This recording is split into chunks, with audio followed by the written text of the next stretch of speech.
Welcome back to Talk Tickers. Today, we're tackling a real head-scratcher, AMD's Q4 2025 earnings. Now, on paper, this thing looked like an absolute home run, but the stock immediately took a nosedive.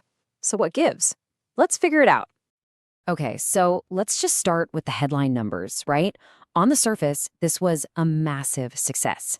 I mean, AMD comes out with revenue of $10.27 billion and earnings per share of $1.53. That just crushes the analyst consensus on both the top and the bottom line. It's a classic beat, plain and simple. But, and this is the big but, here's the paradox.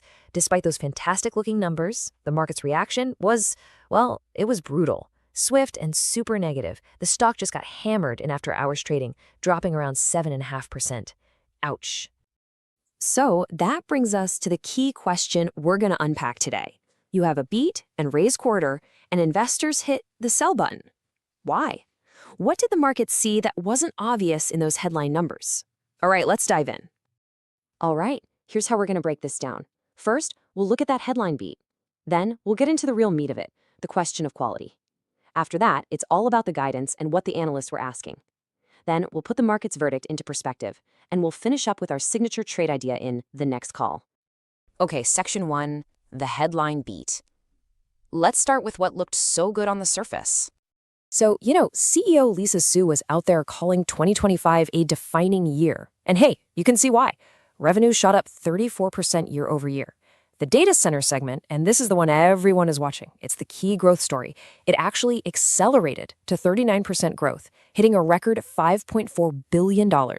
All of this was just driven by monster sales of their EPYC, Ryzen, and Instinct processors. All right, but this is exactly where the story gets interesting.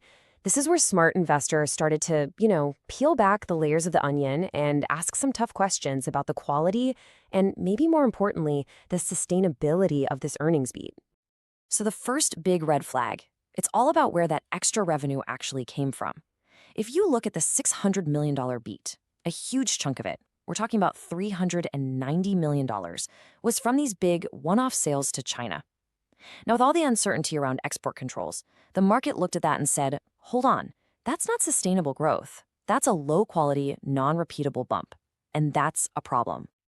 Okay, and the second piece of this whole quality puzzle was the margins. The company reported this great-looking 57% non-GAAP gross margin. Fantastic, right? Well, not so fast. When you dig in, you find that number was artificially pumped up by a $360 million inventory release. So once you strip that one-time item out, what's the real underlying margin? Yeah, it's closer to 55%. And this wasn't just us noticing this stuff. This sentiment was basically echoed all across Wall Street.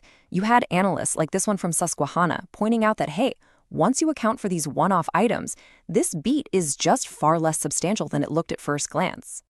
All right, now let's move on to the forward guidance. Because if the revenue and margin quality raised some questions, the guidance is where the market's fears were pretty much confirmed.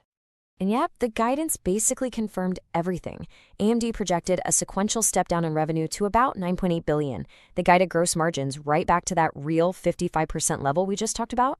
And they pretty much confirmed that future China sales would be minimal. So what does this all mean?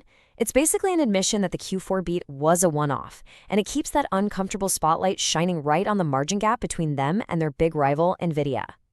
So let's put it all together. How does this all stack up? Let's look at the stock's performance to really understand the market's final verdict here. Wow, I mean, this chart really says it all, doesn't it? While the rest of the semiconductor sector, the whole industry, rallied over 10% in the last month, AMD actually went down by nearly 5%. That is a massive, massive divergence, and it just screams investor anxiety and real skepticism about where this company is headed. Okay, that brings us to our final section, the next call. This is where we take everything we've just discussed and turn it into a forward-looking rating and a thesis for what could happen next. So our call here is a market perform rating. Now, what does that mean? It means we think the stock is probably going to perform right in line with the rest of the semiconductor market. Look, the growth story in their core data center business is absolutely real. You can't deny that.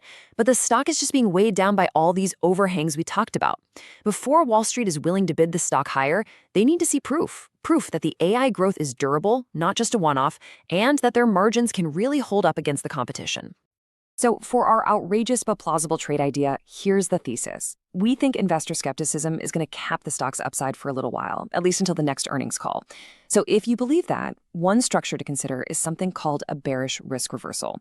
Now, without getting too into the weeds, it basically involves selling an out-of-the-money call to help pay for an out-of-the-money put. So wait a position for the stock to kind of chop around or even drift down, all while you wait for the next big catalyst, which is really going to be getting more clarity on that MI450 chip ramp. And finally, we have to say it, and it's super important. This is just our analysis and breakdown. This is not financial advice.